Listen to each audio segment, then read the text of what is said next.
Welcome to the AU Scoop. I'm your host, Philip Deuce, aka Deuce D Scoop. Check me out on Twitter and Instagram at Deuce D Scoop. And please hit the like and subscribe button. There may be a membership button link. Find that. Look in the description, get the link to membership. I don't know what I'm going to be offering, but if you want to support Dukes, hit the link. All right, guys. So this is your winter workout update. Um, First, I want to start with some recruiting, but not the type recruiting that you may be expecting. The two biggest recruiting wins so far this offseason for the Auburn Tigers have to be Kenyatta Watson and DJ Durkin. Let's start with defensive coordinator DJ Durkin. So his salary doubles, it goes 2.5 million.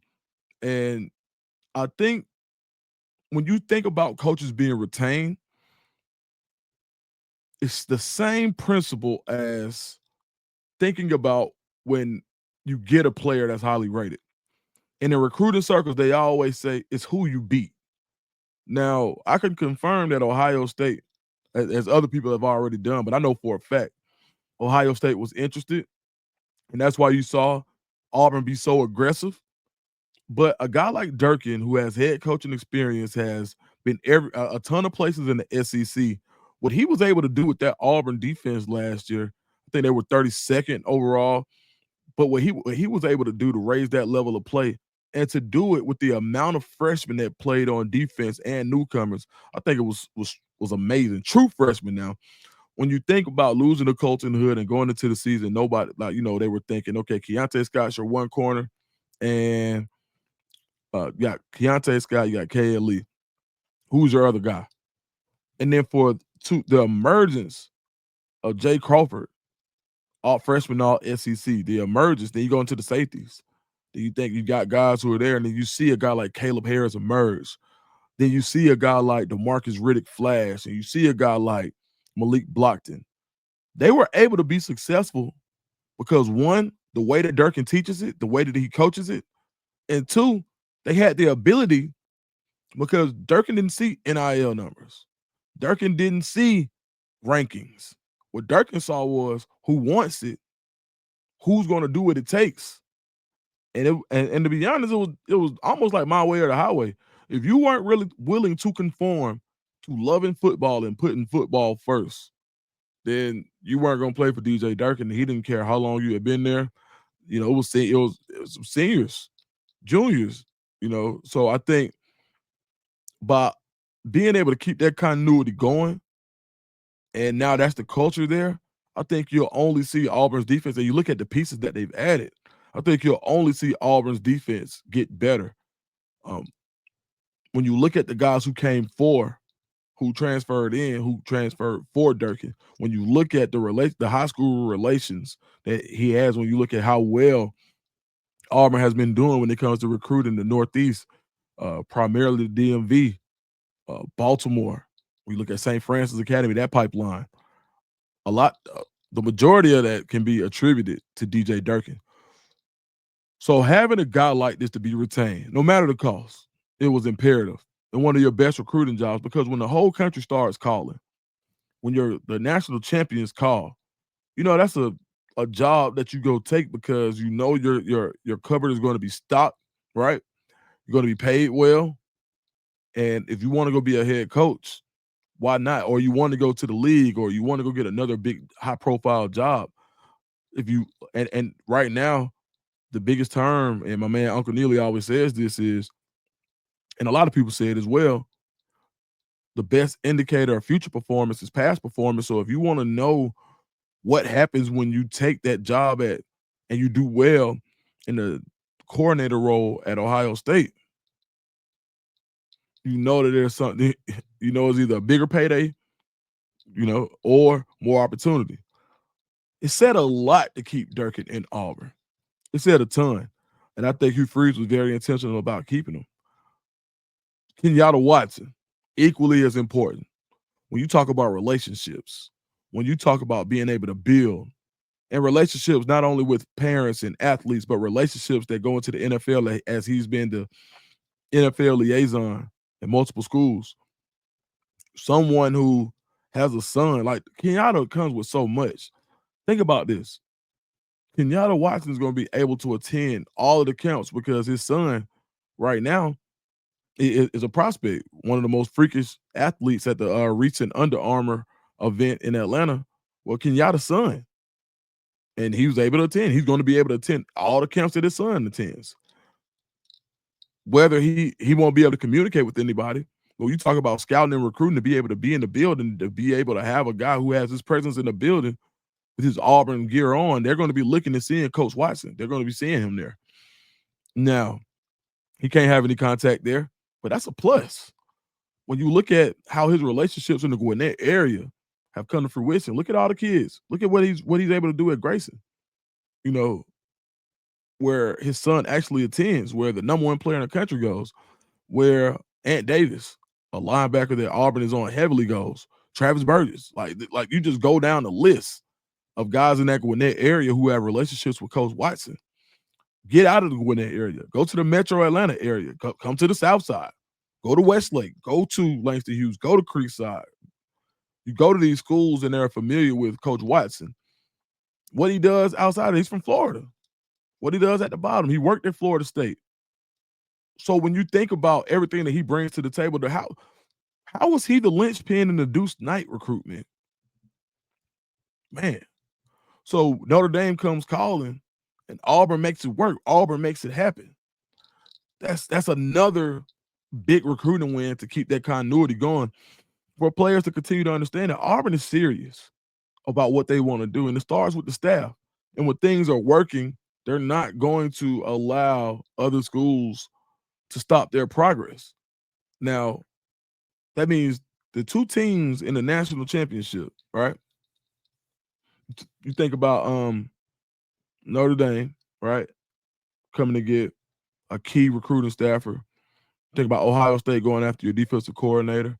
It's not even talking about Oregon making the overture for Marcus Davis, right? And I don't have as much on that recruitment, so I'm not going to speak on that. But these two I know about.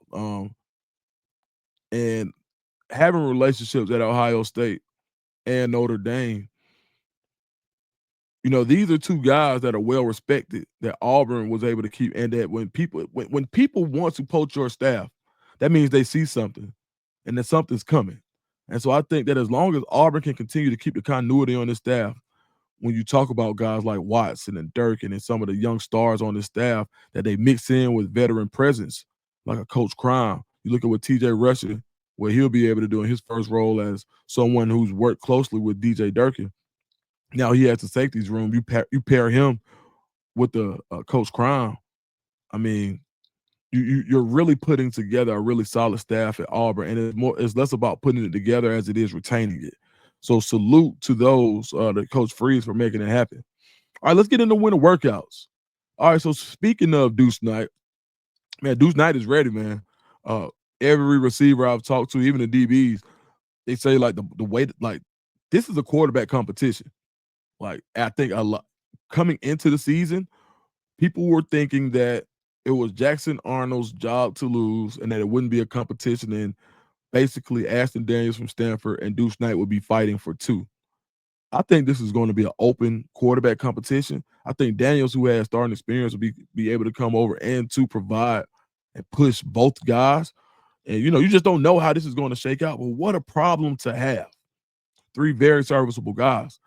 I think what Deuce Knight lacks in experience, he's going to make up for with pure athleticism. His accuracy has been surprising, and not really surprising. I think that it's been more. I don't want to say surprising because that could have a negative connotation as far as people thought that he wasn't going to be as accurate.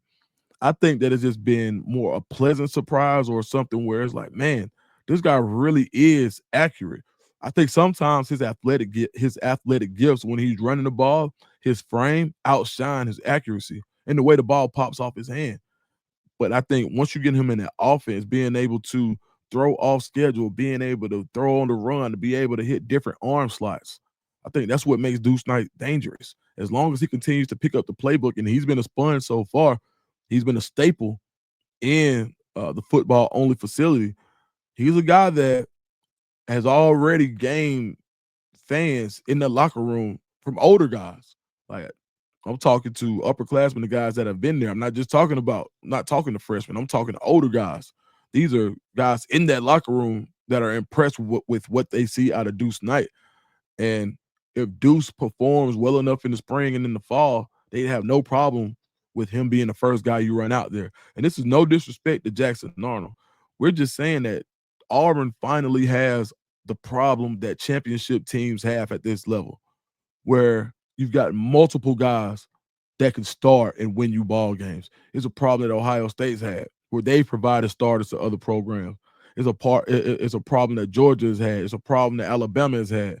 But it hasn't been a problem for Auburn because Auburn usually has had their guy, and that was the guy, and it didn't matter what that guy did, he was going to be the guy. Well, now Auburn isn't just going with a guy who may be the backup because that's all we have. They have choice options. And I think that's how you build a championship program. When, Lord forbid, injury, but when you're able to backfill with another 5-star, that's impressive. When you're able to backfill with the guy who already has college experience, it's also impressive. So shout out to Auburn for really changing that room, and shout out to Deuce Knight for taking it serious. I actually talked to Deuce. Let me see if I can find it. I actually shot him a text the other day, and I just let him know what I was hearing. I'm like, talked to him for a hot second, and where is it? Boom. I said, man, yeah, man. They say you looking like a Deuce. He said, I gotta handle business. I said, what's been the hardest part? He said, I love it all. I'm just working. I gotta handle business. So he didn't come with the mentality that these winter workouts were just for were just for him to go in and learn and, oh yeah, I'm the freshman and my time is next year. He's going in to get command of the offense, to learn as much as he can in football school, and to gain the trust of the players around him and who have come before him.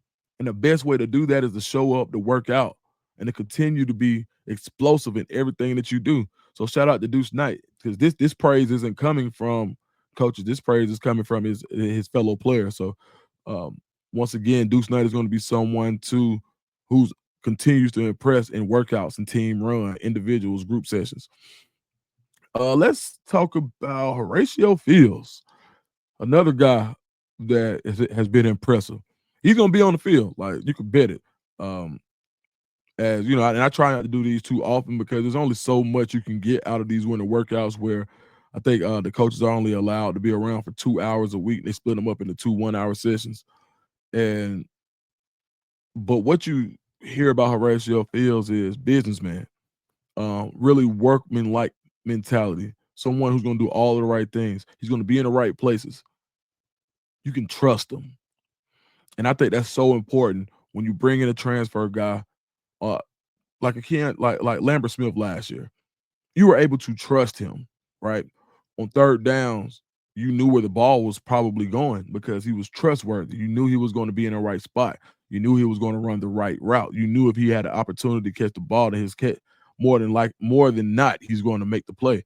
So I think Horatio Fields is starting to develop that trust with his quarterbacks, just with his um, in the throwing sessions and from the way he runs his routes. He's not gonna provide a ton of flash. He's not gonna be the flashiest guy on the field. He's gonna be the guy who does the right thing.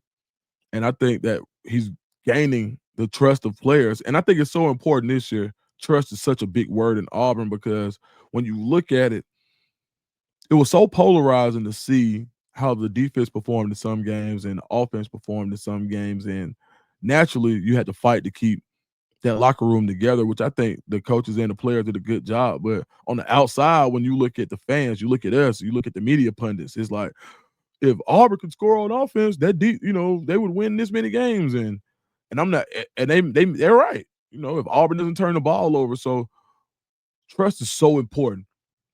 So I think that these workouts this offseason are really huge as somebody who's continued to flash in workouts outside of Eric Singleton and the usual suspects.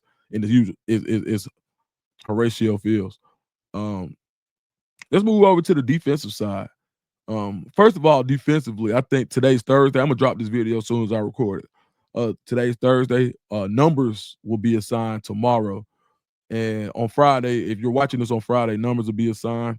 And I think Auburn is doing something really good. This is on both sides of the field, but this is what they've doing. From what I'm hearing, this is what they've got going. They're assigning numbers based on, seniority and other things. But if there's a tie, right now, Auburn has a point system for off season, workouts and team run and different things where, some of the voluntary stuff where people are taking notice of who's doing the most and players are getting into it. And so I think that's going to be, from what the way I understand it, that's going to be the final catalyst in the numbers. So when you look at the numbers that are available on defense, 0, 1, I believe 3 is available, 4, 5, 6 is available. The low numbers we know are the numbers that people want. And so now with such numbers, that so many numbers that are in demand, and so many guys, you got freshmen, you got transfers, now defensive linemen are wearing low numbers, linebackers wearing no numbers. The whole defense can wear the low numbers. So these guys are fighting to make sure that they're doing everything right off the field as well. You can't miss no classes. That's the point. Like, you miss a class, it's not just NIL. And I love this, that Auburn is starting to take the focus off of NIL. Like, it's not just docking your money, but we're watching your performance about how you feel about off the field stuff, because it's going to affect what you want on the field. We're taking, like, numbers matter again. I love that for football, because the numbers on the field, what you wear, what's attached to the name on the back of that jersey, right? You're putting importance back into that to provide some positive reinforcement for people to do the right thing, not just money. Like, we understand that people want money, and we understand that NIL is a big deal, but to get kids excited about their numbers again. Like, do you remember playing ball and you had your eye on this number and you wanted to go perform well so you could get that number? And Auburn has created that with this point system, and I think it's amazing. I think it's awesome, and they're really buying into it. Guys want to be leaders. If there comes down to a tiebreaker and the guys have to say, hey, who deserves this, they're going to point toward the leader. And the leadership style that I'm hearing about now is guys who traditionally may not have been leaders are stepping up in leadership roles, not just with what they do on the field, but with what they do off the field. A guy that I continue to hear about, as far as working out, being a strong guy, is Xavier Atkins from LSU. It remains to be seen what he'll do with pads on, but as far as him being able to fly around, someone who's strong as an ox and has proven that his work ethic in the weight room is there, that's a guy who's been gaining respect of his peers based on what he's done in the weight room. Man, so shout out to, that's Debo. And now the linebacker room has 2 Debos, as they also call DeMarcus Riddick Debo. And shout out to DeMarcus Riddick, someone who's taking his offseason serious. I'm hearing good things about as well. And you got to understand, like, this information I'm getting, I'm literally asking about the individuals, team runs, workout sessions, and basically 2 hours of football school where there's minimal install. And I think the group sessions have been good for players to see kind of where they are without actually putting on the pads, but it's not a whole lot to draw from. So opinion, when you talk to 5 or 6 people and you hear the same name 4 times, or, oh yeah, this guy, this, and then you kind of pass the information back and forth, you start to see who's taking command and who's really taking steps forward. Another guy that they said is taking a step forward is Terrence Love, safety. He's down to 200 pounds. A lot of people thought like his frame was going to allow him to move the linebacker. You didn't see him a whole lot last year, and he came into the season expected to be in that safety rotation. Well, I think the message got through to him, and he stepped up in a major way, even taking a leadership role, wanting to be more vocal, wanting to be first in team runs, wanting to make sure that he's accountable. And I think these things are going to help him get on the field this year. And just a guy who has a major opportunity going in the spring. But when you talk to guys, they say he looks different. I think the weight thing, where he's able to move. I mean, right now, I keep hearing how fast he looks. Like, he's moving around. Yeah, we all knew that he had that huge frame, where if he had to play linebacker in a pinch, he could. But now with him being slimming down, looking leaner, but still having that build where you saw that frame, I think is only going to be a really I guess the way I want to say is only going to allow him to move faster and hit harder. So now the only thing left for Terrence to prove is he going to stick his face in the fan? And I think from the word is like that's what he's planning on doing. And that's what he was doing towards the end of last season. So that changed from the end of the last season where you started to see him get on the field in those down backer situations. I mean, even when I talked to Coach Kelly, he was like, Terrence had put it together late, but they had the rotation, but he was somebody that he was thinking was going to be able to make an impact this year. And this is since Coach has been at Jacksonville State. Shout out to him. So I do want to say that another guy that it has been so impressive in workouts and out of workouts has been Chris Murray, the transfer from Sam Houston State. Everybody says this is a grown man. The more I hear about his work ethic in the weight room, the more I hear about his lower being, him being able to, when you see him in drills, the way that he moves, he's fluid. Like, this is a guy, based on his past, I think he had 6.5 sacks at Sam Houston State. This is a guy, when you put him with the defensive line where you aren't able to double team him, he was the guy. So they were able to double team him. You got Keldrick Falk on the other side. You got Malik Blockton coming into his own. Gary Walker, like, you've got guys. So him in a one-on-one situation, absolutely. I think that he's going to be very successful. And you can run guys in waves. Key Crawford's coming back, who came on strong, really strong at the end of the year last year. But Chris Murray has made a huge impact so far on players, and I think that's somebody that the staff is going to be looking for to make an impact on this team. So when you look at defensively, what they've been bringing, I think it's a lot to be excited about. Another guy that I've heard has gained a lot of respect as far as how he's been attacking off-season workouts has been DJ Barber. DJ Barber, undersized linebacker out of Clay Chalkville, someone that the team respects.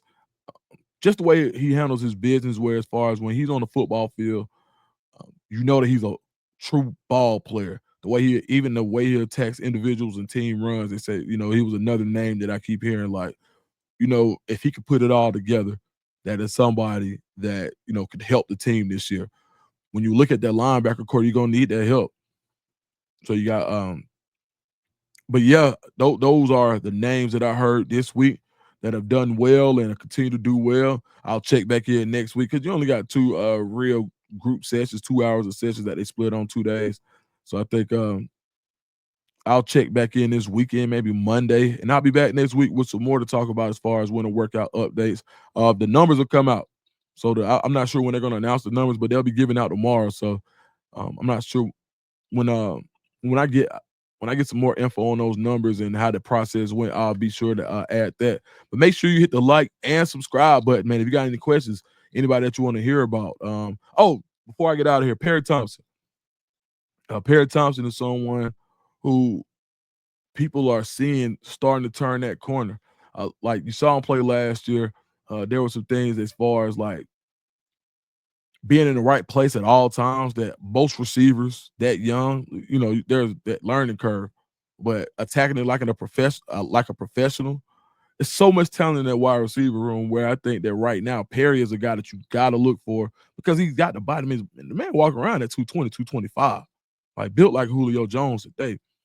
And you could when guys like that aren't playing as much, it's something with the coaches somewhere where they're like he doesn't have the trust yet. And I think now he's building that trust with the quarterbacks, and I look forward to seeing how he develops in the spring. Someone that when you think about the cachet of talent that wide receiver room, I just did a video about it, man. I don't think there's a deeper wide receiver room in the country. I didn't say more talent. I said a deeper, like top to bottom. I didn't say they're the best. I just said they're the deepest. And Perry Thompson is someone that I'm hearing starting to flash a little bit. Now, mind you, players may not see it the same way coaches see it, but from the players that I've talked to, they definitely can see that Perry is somebody that's going to help the team this year. So any other players that you guys want to know about, I can specifically ask. Drop that in the comments, And I look forward to getting back here. Make sure you hit the like and subscribe button. There also is a membership button. And that membership button, I haven't even decided what you're going to get, but gotta be supporting me and keeping these videos coming. All right, man. I appreciate it, man. We had 25 minutes. That's perfect. All right, see y'all. Deuce D Scoop. Oh, follow me on Twitter and Instagram at Deuce D Scoop. I am out. Appreciate it.